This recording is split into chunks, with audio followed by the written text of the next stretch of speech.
পয়গম্বর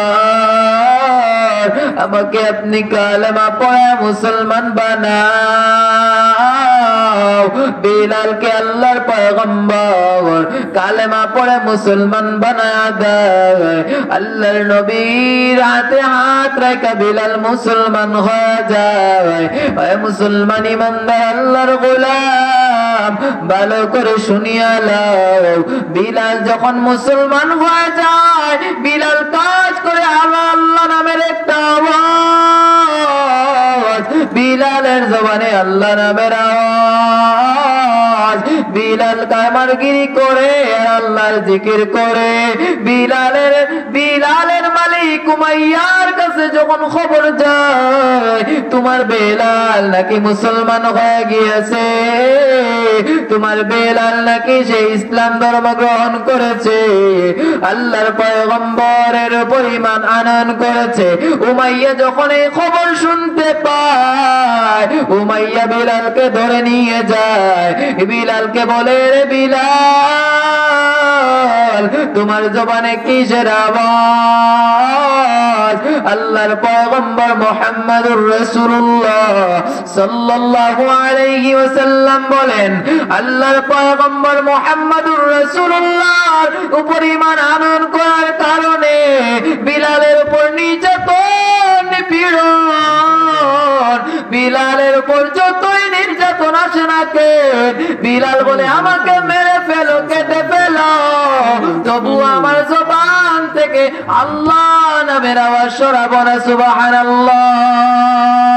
বিলালের জবানে আল্লাহ নামের আওয়াজ মরুভূমির মধ্যে শুয়াইয়া উমাইয়া বিলালের উপর পাথর বাইদা দে, ঘোড়ার পিছনে বাইদা উমরকে উত্তপ্ত বালুর মধ্যে বিলালকে টাঙানো হয়, বিলালকে ওই বালুর মধ্যে উত্তপ্ত বালুর মধ্যে টানানো হয়, বিলালের চামড়া খসে পড়ে যায়।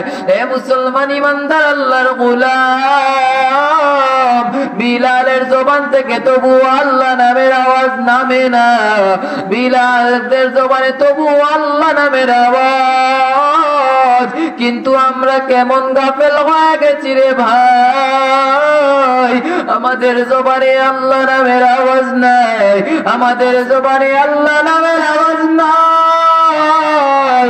আমরা কেমন গাফেল হয়ে গেছি, আল্লাহ থেকে আমরা মুখ ফিরিয়ে নিয়েছি রে ভাই, আল্লাহকে আমরা ভুলে গেছি। দুনিয়ার রং তামাশায় পড়ে মালিককে ভুলে গিয়েছি।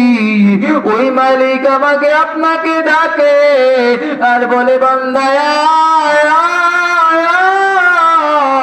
বান্দায় আর ভুল পথে যাইস না, বান্দায় আর ভুল পথে যায় না, বান্দায় আমি আল্লাহর দিকে ফিরে আয়।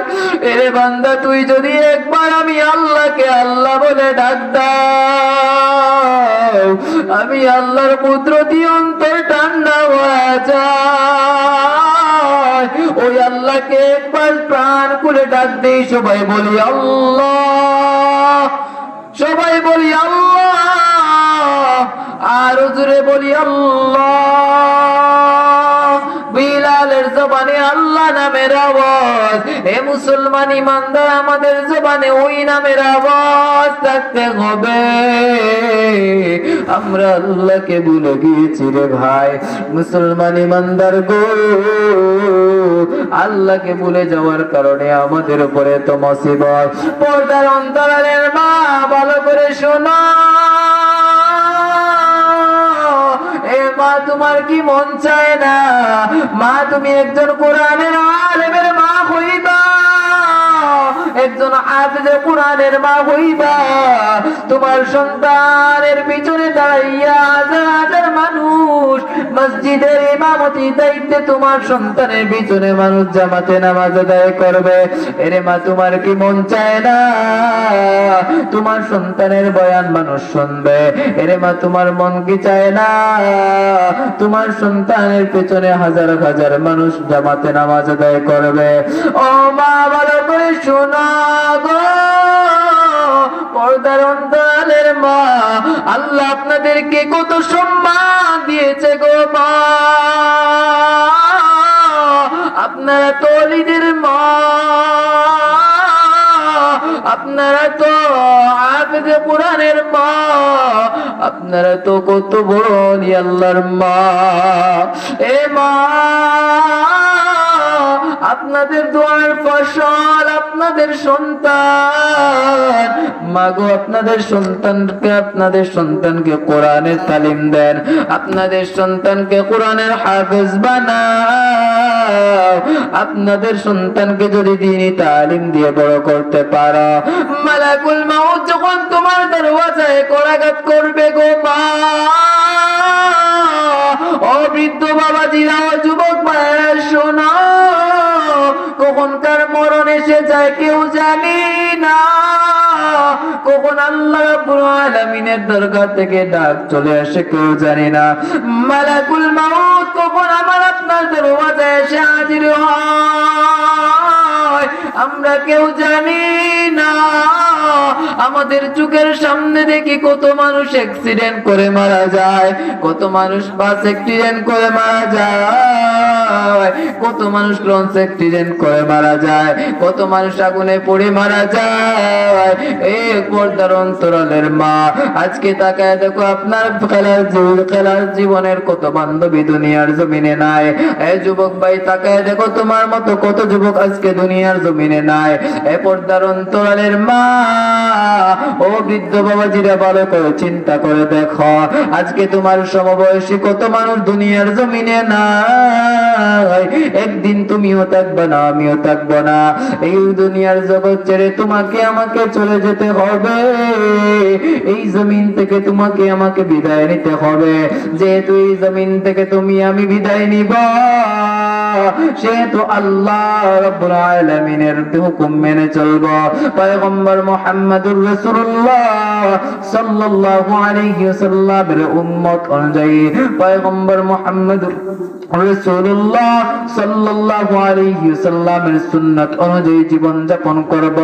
পয়গম্বরের সুন্নাত অনুযায়ী যদি জীবন যাপন করতে পারি, আল্লাহ রাব্বুল আলামিনের আদেশ অনুযায়ী যদি জীবন যাপন করতে পারে, তাহলে আশা করা যায় মরণের সময় কালেমা নসিব হয়ে কবরবাসী হতে পারব।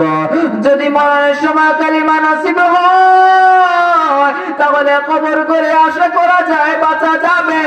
আর যদি মরণের সময় কালেমা নসিব না হয়, তাহলে ওই অন্ধকার ঘর কবর করে বাঁচার কোনো পথ নাই।